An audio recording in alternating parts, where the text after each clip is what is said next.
The TVWan News is proudly brought to you by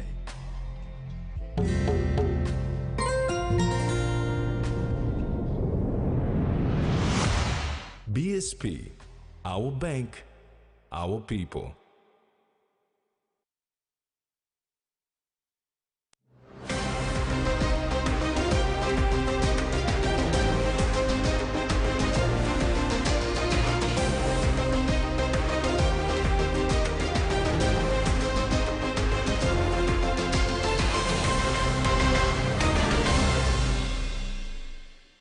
Hello and welcome. This is TVWan News. I'm Tracy Pa.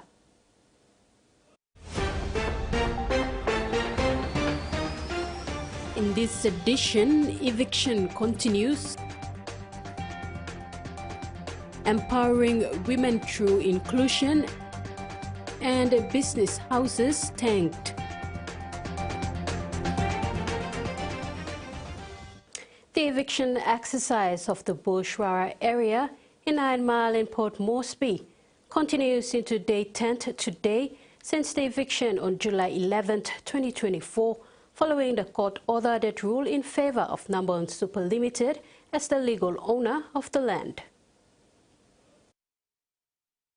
The Office of the Sheriff and the police continue to provide security as machines clear the area at land portion 2156, 2157 and 2159 at Bushwara in 9 Mile. Today is the 10th day of the eviction since the eviction exercise began on July 11, 2024, following the court order that ruled in favor of Nauru Super Limited as the legal owner of the land. Land portion 2156 and 2157 were already cleared and the machine is moving into portion 2159.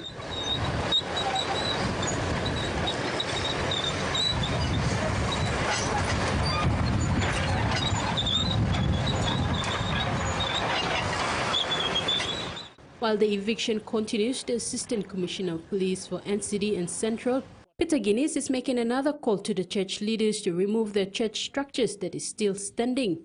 In response to this, a leader in land portion 2159, Combra Bogar, said the church leaders have agreed that NSL will remove the structures themselves. All the churches leaders only boom now. On one churches only give go number on super. You like develop him or you like demolish him and stop like handle you. Guinness also warned settlers who are making makeshifts on the land to remove their structures, as police will still not be held accountable for not properly enforcing the court order. Meanwhile, police have confirmed that most of the settlers have moved into 14 Mile to settle. This follows after 14 Mile landowners made a formal complaint to the police. ACP Guinness further warned them to settle at a land that has legal title, because if the landowners raise a complaint to the police, they will act on that complaint and remove them. The FAO, through the EU-funded UN Joint Strat PNG program, is making a significant progress in empowering women's business groups across Papua New Guinea's Pacific region, particularly in the fisheries value chain. The program provides technical support, including the introduction of the FAO TROE processing technique, or FTT fish dryer, which has revolutionized fish processing for local women. The FTTA process, widely utilized worldwide, involves a uniquely designed dryer or smoker for fish. This initiative is particularly impactful for the Kandagapma Women's Business Group in Angoram, led by Tina Savigno. The group, comprised of local women who rely on fishing as their primary livelihood, has embraced the FTT technology, revolutionizing their fish processing methods. Zilpa Yahamani, a women and youth inclusion trainer with the STRAIT program, explains that they follow the 3 value chains of cocoa, vanilla, and fish. Whatever kind of support that the program gives in terms of training or material support to the groups that are registered with the program, they go to check and ensure that there is inclusion of women and youths receiving those material support of trainings. Fishing is their livelihood, so they get fish daily. They go and they sell at the market. They go and buy their rice and tin fish and things like that. And every day they live like that. So we identified that through their leader. They also gather fish in large quantity. They go as far as we work to sell as well. Zilpa further emphasizes the importance of this inclusion, noting that gender equality is crucial for the development of PNG. Tina Savigno, leader of the Kandagapma Women's Business Group in Angoram, shares her experience with the program. Smoke fish, now la FTT mi blogo. I'm last year to come this year, first of its kind, like Angoram. Let's FTT. Testing all so go no go promoting this FTT was oh man, no dryer stand up on the best dryer. Auto kan sa dryer drying fish. So the M sa smoking go through fish na fish ga taste lang em. The Kandagapma Women's Business Group, made up of local women who rely on fishing for their income, has seen significant improvements thanks to the FTT technology. This new method enables them to process larger quantities of fish more efficiently, resulting in increased earnings and wider market access. Mama Tina, as she is affectionately known, says FTT has transformed their work and ensures high-quality smoked fish, which they sell at better prices. The FAO's support extends beyond just providing the FTT technology. It includes comprehensive training on producing high-quality, safe smoked fish, connecting the women with markets and teaching them how to effectively manage and grow their businesses. As the STRAIGHT program enters its final year, its initiatives continue to make a lasting impact. The success of the Kandagapma Women's Business Group is a testament to the program's effectiveness in fostering sustainable development and empowering women in Papua New Guinea. Carol Kidu Jr., TVWan News. Meanwhile, a member of the Kandagapma Women's Business Group, Elias Mombi, highlights the impact of the FTT dryer. Now this la dryer comes to work blo fish, lo scaling lo mi scaling mosem long side blo fish, blo dry mosem sample time saad. Na ino sa dry good. Mi plus take it time lo can smoke one bla week number out nem dry strong now. You miss a carry na travel go long pla time. Na this la one pla date as all. Now you may dry mosem avin mi bla karim go mi bla go salim so mi bla go good as a road as all. Road good plan you may go fish sa save na mi so salim good next money. Na road no good plan now. Karem Uka kalap la plante all potholes now fish bagarap. Sometimes mi so go lost like time iga bitla bagarap la road. Sa drying good more best lo mi bla smoking lo fan fire or same. The Yawasoro Ninwanji Road in Wewak, Isipik Province, was officially inaugurated under the EU-funded UN Joint Strat PNG program, marked a significant milestone in providing rural connectivity.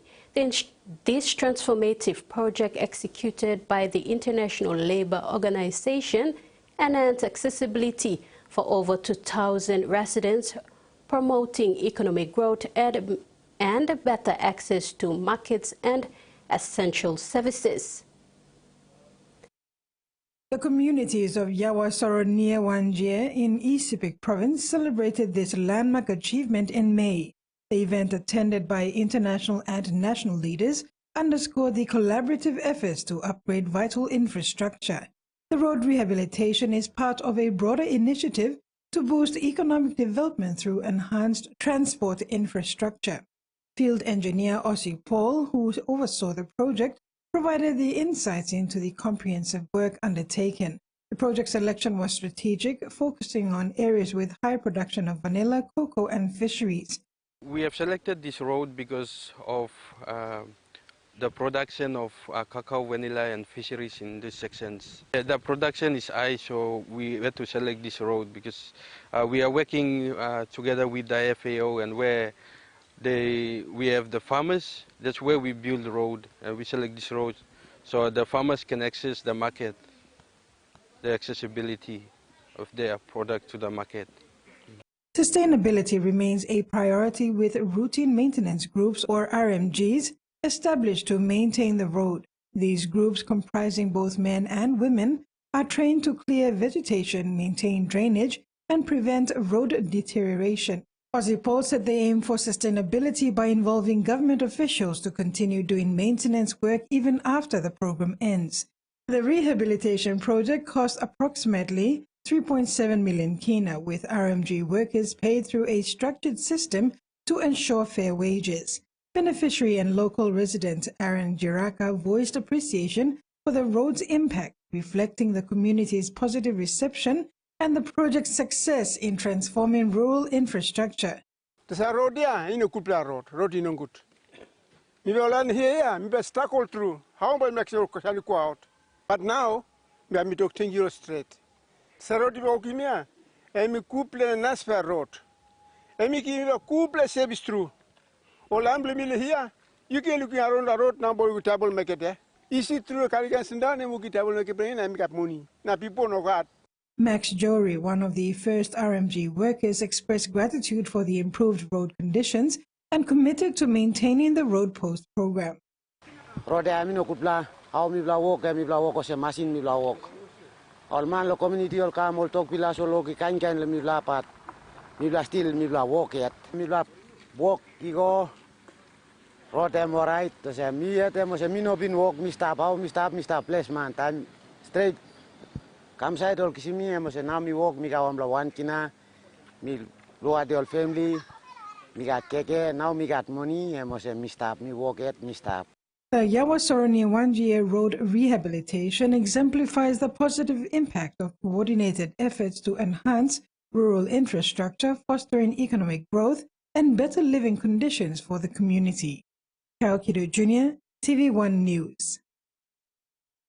TVWan News continues. When we return, stay with us.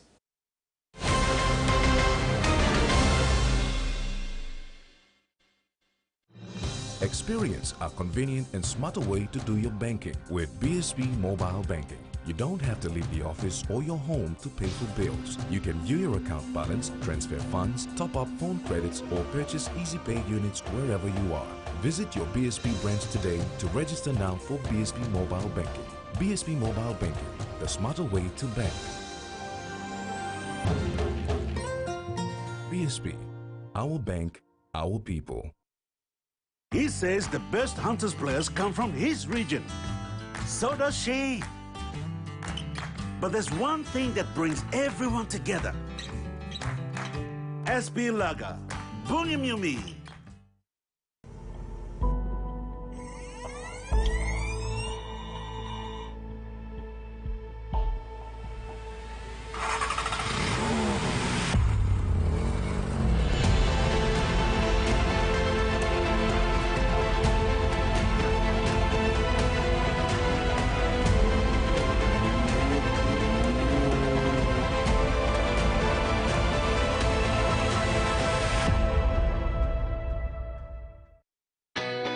A true champion is measured by their courage, their determination, and their passion to never give up and to always keep trying.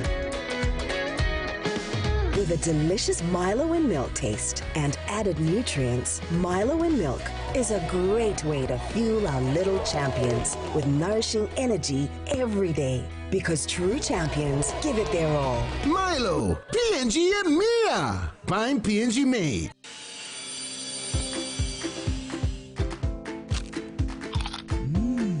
Right across the nation, we eat snacks crackers.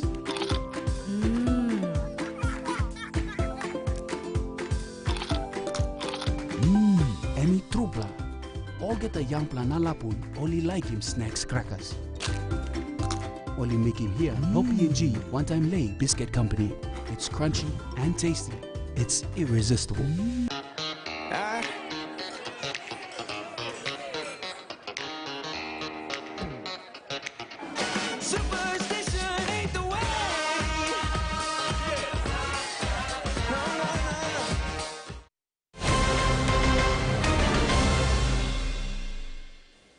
Thanks for staying with us.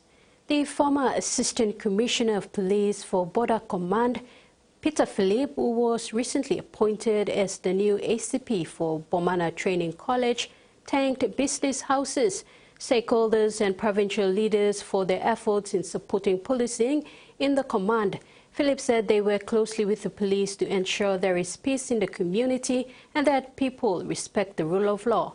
Meanwhile, ACP said its main priority is to deliver quality training and not quantity in order to ensure that new and upcoming police officers are trained to the standards required by the police force. Point to another, so we are able to reach out. Resource developers in the command, all the national leaders, the three governors and our national leaders from the three provinces for the support to the command, and the commander and commissioner in the provinces to manage all police operations and police highways to save the provinces. In regional news, a bug in a software update from a cybersecurity program is being blamed for yesterday's widespread technology outage. The impact was felt across the globe in airline, networks, banking, retail and the media. As computer systems began to recover, experts say it is the biggest IT outage the world has ever seen. And the company at the center of it says it is deeply sorry.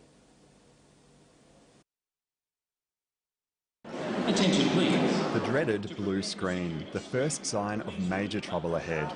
On a Friday afternoon, the unprecedented IT meltdown showed just how much we rely on technology as the scale of the outage became clear. Queues at airports grew by the minute. What can you do?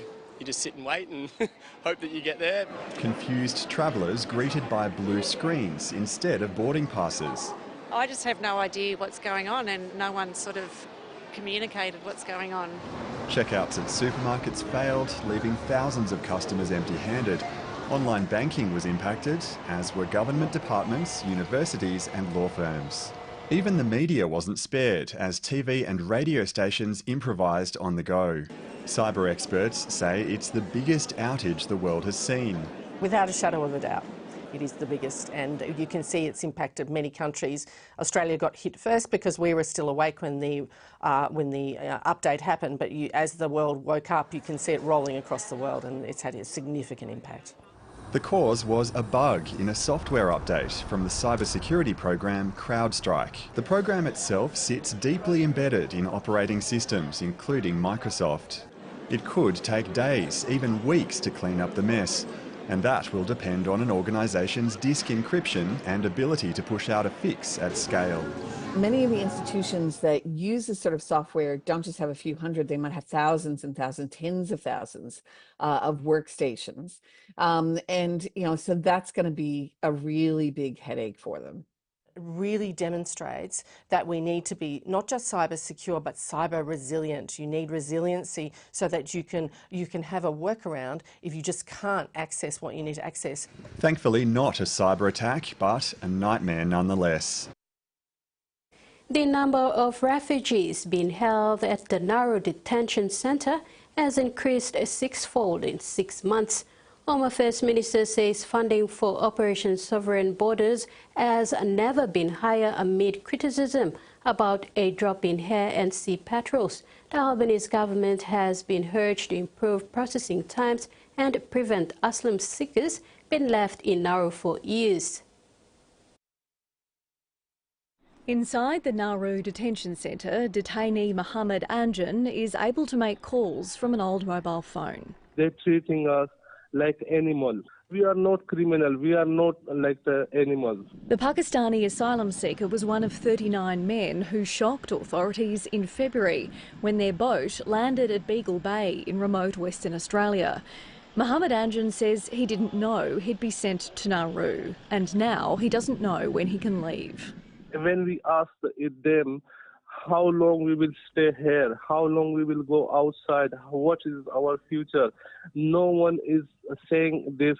The centre was empty for about 3 months last year, with all detainees processed and resettled in other countries. But advocates say there are now 96 people being held on the Pacific island, up from 15 in February. To see nearly 100 people there now is absolutely devastating. Refugee Council of Australia figures show 273 people arrived by boat between 2022 and 2023, compared with 174 in the previous 5 years. A spokesman for the Home Affairs Minister, Claire O'Neill, says funding for Operation Sovereign Borders has never been higher, but her department's figures show maritime patrol hours are down due to workforce shortages and vessel maintenance. And what that means is that people smuggling vessels are not just attempting to come here, they're breaking through and making it all the way to the Australian mainland. A 2022 deal to resettle Nauru detainees in New Zealand is due to expire in a year's time. The New Zealand government is yet to commit to extending it, but it's the key to ensuring that those detained now aren't held indefinitely. It should be completely conceivable that the Australian government can deal with these people within a timeline of 90 days. Bethlehem Tibebu was one of Nauru's first detainees 11 years ago when offshore processing began. The impact that I got from Nauru offshore detention was mentally and physically sickness, still that I cannot even recover. With both major parties committed to offshore detention, this centre will need to remain open for the foreseeable future. This is TVWan News. Sports is next. Stay tuned.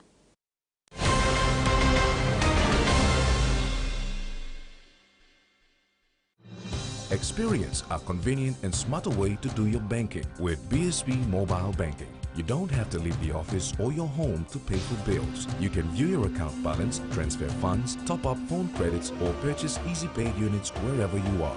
Visit your BSB branch today to register now for BSB Mobile Banking. BSB Mobile Banking, the smarter way to bank. BSB, our bank, our people. Hiya, Mama. You wait then, but me add him special flavor. Put in more flavor, put in more taste. Magic kakaru, get up a big smile on face. Time for kim chicken, a great kumutu. Sip, sip, the mumu, yes, magic on you. Maggi, the taste P&G loves. Open nets.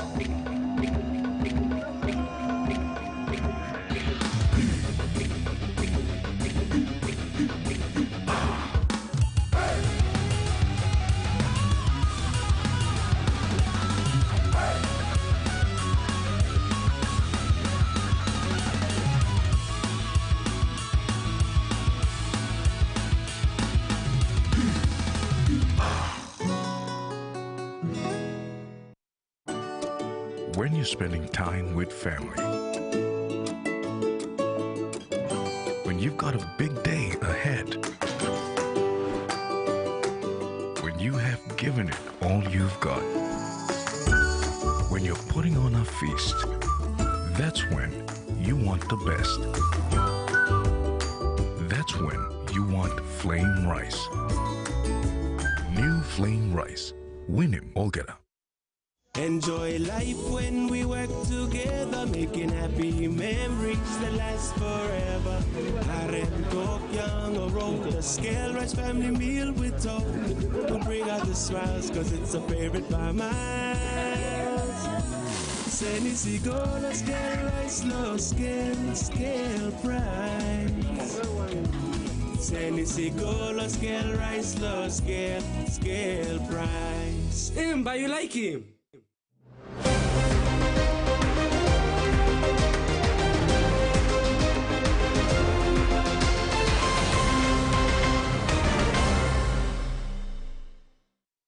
Welcome back. PNG NRL Bid National Schools Competition kicks off today at National Sports Institute in Goroka, Eastern Islands Province. The championship runs for 2 days, today and tomorrow. The PNG NRL Bid National Schools Championship commenced today in Goroka with the opening ceremony in the presence of PNG RFL CEO Stanley Hondina, Australian High Commissioner John Fix, and Eastern Highlands Provincial Member Simon Sia. The opening ceremony marks a start to what is considered a significant step towards development of rugby league in the country. especially with the possibility of entering the Australia's National Rugby League competition, where the sport will be commercialised. Chief Executive Officer of PNG RFL, Stanley Hondina, was delighted to have the program get going and the possible outcome of it. Eastern Highlands Governor Simon Sia complimented Hondina and highlighted the significance of the school's championship, speaking not as a politician, but as someone who has been sponsoring Bintanga Goroka Lahani's rugby league franchise for over a decade, believes this will do good for the sport. The PNG NRL Bid National Schools Rugby League Championship has gathered school children, both boys and girls, from all the regions of the country participating in under-19 for boys and under-18 for girls. The best from the championship will be selected and put into the PNG NRL Bid Academy program in the country. The championship also presents opportunity for the rugby league franchises in the Digital ExxonMobil Cup competition to scout the potential talents for their academy teams. The PNG NRL Bid National Schools Rugby League Championship is live streamed on TVWan Sports 3. Rex Lita, TVWan Sports. Cricket PNG has announced the national female team PNG Lewis yesterday for their international tour in Netherlands and Scotland next month. This international tour presents another great opportunity for PNG cricket players to showcase their skills and talents on the international arena. The PNG national women's cricket team Lewis will be travelling abroad for the one-day international and T20 matches. They play 4 one-day international matches and 2 T20 internationals against the Netherlands and Scotland. This tour is crucial for their ranking on the international level, given that both Netherlands and Scotland are strong teams and rank along with PNG on the world ranking. The PNG Lewis head coach David Drew is expecting strong contest from his side this tour. So we're playing the Netherlands and we're also playing Scotland. So both teams are ranked around where we are in the ICC ranking, so it should be a tough tour, but we're really looking forward to the opportunity. Drew further said the Lewis team is selected on merit and all the players selected are doing well in training, showing they wanted to play at this level. The coaching staff has also done well in preparing the team for the tour. The girls are really fit. Our S&C, Anthony Murray's done a great job. Mahuru Dai, my assistant coach, has also done a great job, from a skills perspective as well. So yeah, just looking forward to getting over there and visiting the Netherlands. Amongst the regular faces in the team, the Lewis have named a debutant, Mahuta Japet, to make the first trip with the team. She replaces Melanie Arani and is expected to give the team bowling advantage, especially with 50 over matches. With the 50 overs, we thought we'd bring in another bowler, so Mahuta Japet makes her debut, or will make her debut for the Lewas while we're on tour. So, yeah, just with the longer formats of the game, and we've only had 2 quick bowlers, so we just brought another quick in just to replace, just to make up make it a little bit better balance. Drew concluded that the entire team is excited to represent the country and their families on this tour and make everyone proud. The Lewis depart PNG on August 1st, 2024. Rex Lita, TVWan Sports. The informed SB PNG Hunters have travelled to Australia to take on the Sunshine Coast Falcons on Sunday in a crucial match of the season. Sitting 6th and 7th on the competition points ladder, both teams will be up for the challenge to keep their hopes for the finals football. Following a strong win against Central Queensland Capras last weekend at home, the SB PNG Hunters took a trip to Australia with a lot of confidence for tomorrow's match. Coach Paul Aiton has made a couple of changes on his side, with last week's man of the match player Valentine Richard, Robert Matthews, and Joshua Mire making way for the skipper Ila Alu and Gairo Voro. The Hunters are in such a fine form, with Alex Meek scoring tries in the last 3 matches. He could be in for another tomorrow. The pocket rocket Judah Rimbu has also been great for the Hunters. His service out from dummy half has been top-notch, and the ability to find his way into try line proved critical for the team. he could play a crucial role if the Hunters are to take this one home. The halves Joshua Lau and Tremi Mavoko have also been in their best form. Lau crossed for 3 tries against Capras in a dominant win last weekend, while Mavoko was excellent with the boots, converting all the tries. They could be up for the contest against Falcons in playmaking department. Fullback Sani Wabo was again as reliable as ever last weekend and will be up for the task tomorrow. Earlier this week, Wabo told the media he wants to be involved in the game more, particularly in attack, so he will be out looking to get himself involved. Catch this match live on TVWan Sports on Sunday. Rex Lita, TVWan Sports. This and the sports segment, and now the weather focused.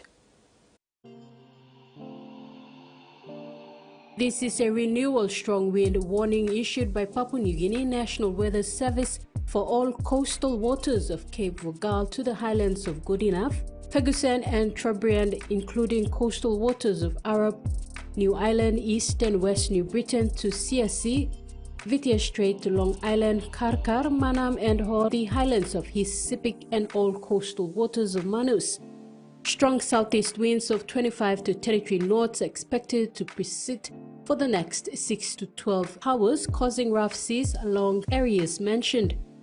All small crafts and boats advised to take necessary precautions before going out to the sea, especially in the warning areas.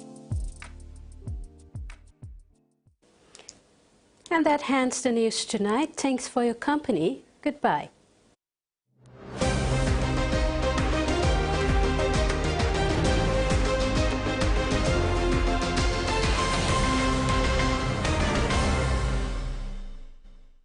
The TVWan News was proudly brought to you by